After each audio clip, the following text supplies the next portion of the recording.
is the star. This is Man, Myth, Messiah. You'll see this in the movie when they're trying to decide how they're going to defend Grace Wesley. And so she says, well, Jesus really did live. And so she pulls this book off the shelf and says, you got some reading to do, gives it to the lawyer. So this should have walked the red carpet instead of me. But very, very excited about this. 2 years ago when we had the premiere, it was kind of a thrown together premiere. A friend of mine, Megan Alexander, and Inside Edition put it on for us in New York. So Megan, if you're watching this, thank you for that. It's been upgraded a little bit since that first premiere. So this is Dave. And Dave was with me when we actually talked to the screenwriters about the first movie, so God's Not Dead 1. Dave, you were there when we sat and they were describing what it means to defend the existence of God, so it's come a long way, hasn't it? I'm excited about the first movie was great, and this one's going to be great. I'm sure we got more to come. Yeah. I'm here with Detective Wallace. I still call him I still get a little nervous with him. He doesn't really have conversations. He takes depositions. Yeah, so I'm waiting for you to ask me a question I can turn on you. What do you mean by that? What do you mean? You know, when I first met with the screenwriters about talking about a courtroom movie, a drama that presented evidence for Jesus and the Gospels, this man's face came up in my mind, and I told the screenwriters, "You got to meet Jim Wallace."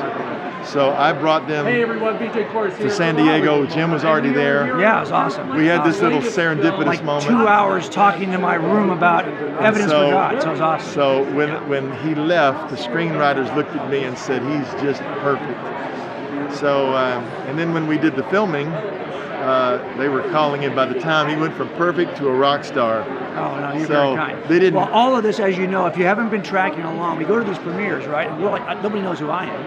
And for some reason, they don't know who he is. Yeah. When in fact, he's the reason why we're all here. So I just want to say, in front of everybody, thank you. Okay. The most important thing for us, I want to just talk for a minute, Jim, because where we intersect is on the burden to equip people to defend their faith. When we started this project 4 or 5 years ago, it was all about let's equip 1 million young people in America to defend their faith.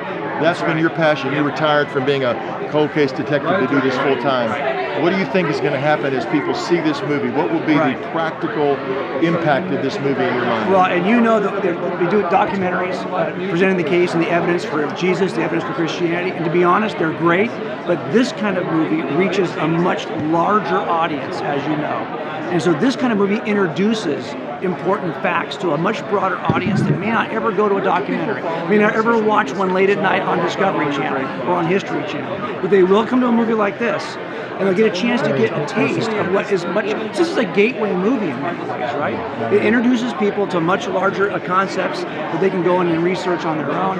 So I'm just hoping that this is a thing that turns the ship a 2 degrees. And then in the end, people are more interested in the work that we got fast. We got interested in this. Yes. How did that happen? Well, everyone I think will be interested once they see a movie like this. This is Harold Cronk, the director.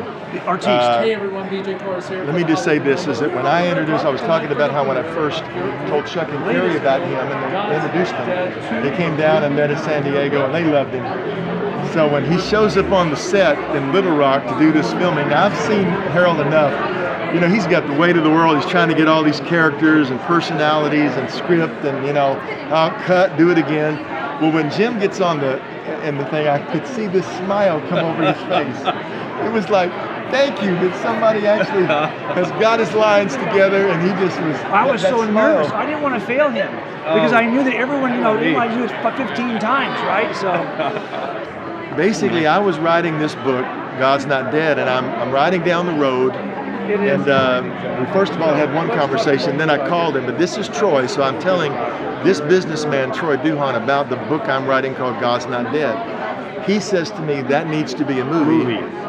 So this man right here had the idea for the movie, so he got PureFlix to come to Nashville, and they introduced us, and so we talked, so it's come quite a ways, hasn't it? It's amazing that now it ain't just a movie anymore, it's a movement, because we're going to hit 10 million Facebook fans tonight. Wow. 10 million. That's incredible. And you know, Rice, to be able to give people the ability to defend their faith is what we as Christian parents always want to do. And that's what the brand does. So I'm excited about it. I mean, that was really the motivation of Troy saying to me, I've got young people that need to defend their faith, 2 teenagers, help them. So it started in that kind of vein, and then going from some little discussion tools we had to saying, look, I'm just going to write this out in the book. And then Troy goes, hey, that needs to be a movie. But his daughter, come over here. She's in the movie. Hi, I'm Abigail.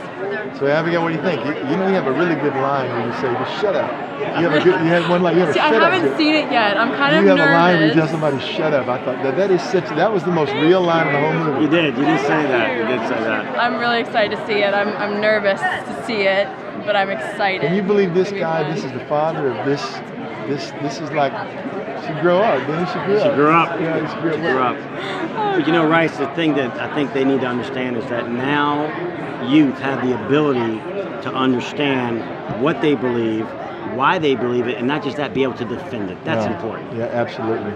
Come see God's Not Dead. Hey, you need to come see God's Not Dead There you too. go. So once again.